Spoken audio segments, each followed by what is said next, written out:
with your help, we can do this for these horses. This is our last remaining heritage herd in Southern California.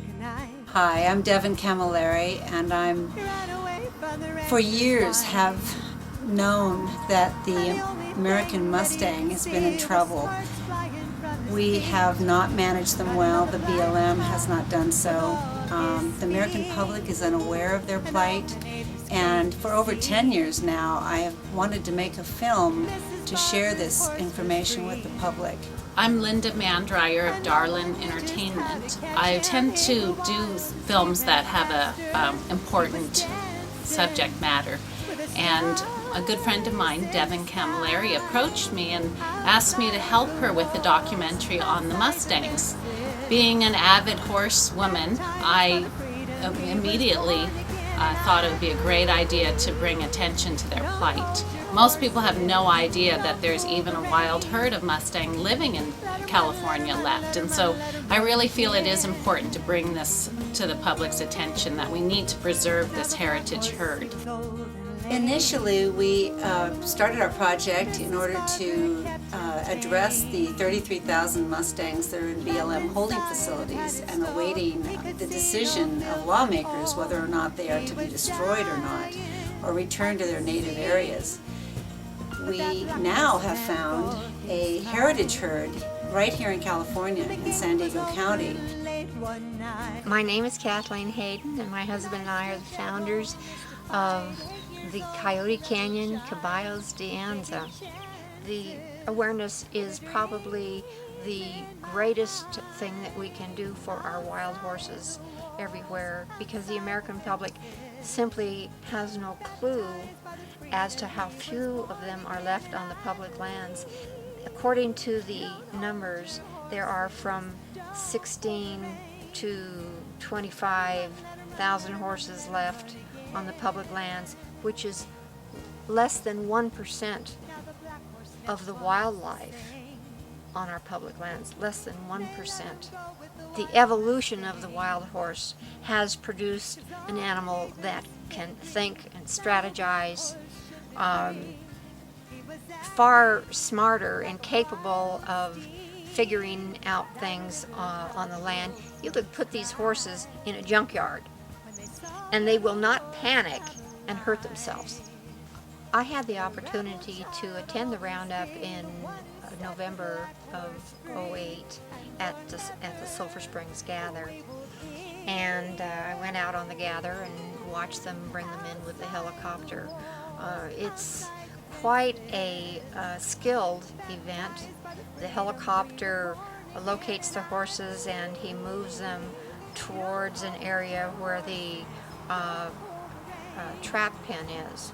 They have to be kept moving at a steady pace in order to keep them together and keep them herding towards the capture pen. Nothing's perfect. Accidents do happen.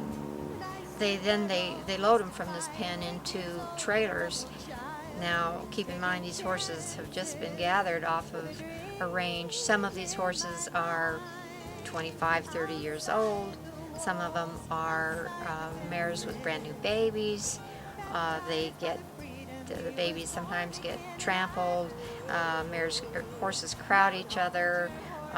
They kick each other, and these accidents do happen. These horses deserve their native home. It was heartbreaking. It was too heartbreaking for me to even take a picture of them. It's a situation that is very controversial, at least. The gather for the Coyote Canyon horses, nothing was caught on film about what happened as far as from the helicopter. We have no helicopter footage. Dayton Hyde's remark that he had never seen horses as poor a shape as these horses out of Coyote Canyon, that they were thin and at death's door. My husband, when those horses were in the corrals in state parks had armed guards at the gate to the horse camp where they staged the gather, and they would not allow the public in, not allow them in at all to see what they were doing. So my husband said, I am the newspaper editor for our backcountry, our local backcountry group, and if you don't let us in to see what you're doing, then I'm going to let all of our readers know that something's going on and you don't want us to know about it. They allowed my husband to come in, and he went in and he took photographs with the other professionals that were there, the other newspaper people that were there. When he came home, he was at his computer writing, and I came into the office and I said, "How did it go, honey?" And he turned around. I've never seen my husband cry before. And he turned around with tears streaming down his face, and he said, "They're gone," and he took them.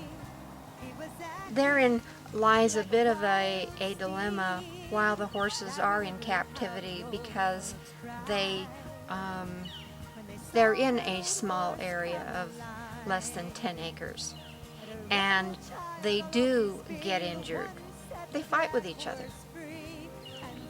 In the wild, nature takes care of them. They take care of themselves. They either live or they die. We don't have that option while we have them in the interim process. But we are completely assured by the wild horse experts that no matter how domesticated these horses may be, even in captivity over years, that they return to their wild instincts and capabilities to survive in the wild almost immediately when they're returned. When you look at 5 stallions being the only stallions left in the world with this DNA, and 19 mares that are lost to us in South Dakota, that's pretty much extinction. How soon could they be restored? The government could declare Beauty Mountain an emergency sanctuary through the NEPA process and through the Endangered Species Act. That could happen within 90 days. The political process that is critical at this point is for people to contact their senators, their congressmen. The issue personally for us with our Coyote Canyon horses is that these horses are part of our local landscape. They're part of our heritage. They need to be returned to their local areas to be the heritage of the local locality in which they came from.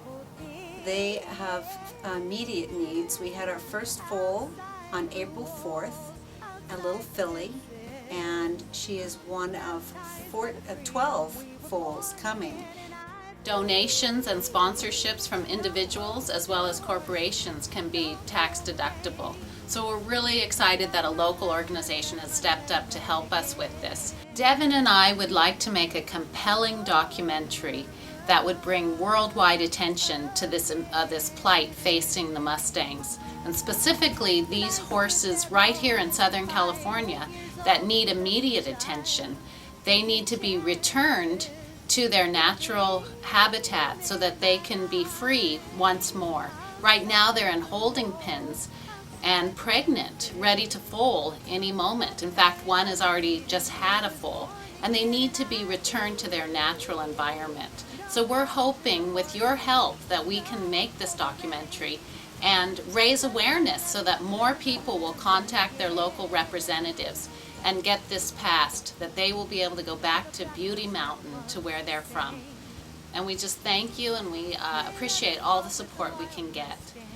Individuals as well as corporations can become sponsors of this endeavor, and it is a tax-deductible donation. So thank you very much.